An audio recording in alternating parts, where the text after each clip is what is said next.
ఏంటి శ్రీవారు మంచి ఫోటోగ్రాఫర్ ఎప్పుడయ్యారు? ఆ అందాన్ని ఆ ఫోటోలో అలాగా చిత్రీకరించాను. ఫోటోలు బాగున్నాయండి, మీరు ఫోటోలు చాలా బాగా తీశారు.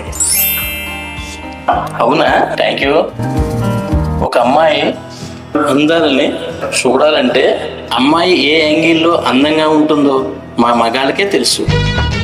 నిజం చెప్పాలంటే భర్త ఒక పెయింటర్గా భార్య శరీరాన్ని కాన్వాస్గా చేసుకుని ముగ్గులు వేయాలి.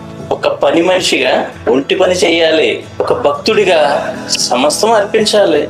భార్య కోసం జపించాలి, తప్పించాలి. కాంక్షతో రగలాలి, రగిలించాలి. భార్యలో పాలలో నీళ్ళలో కలిసిపోవాలి, కరిగిపోవాలి, అలసి సొలసి ఒరిగిపోవాలి.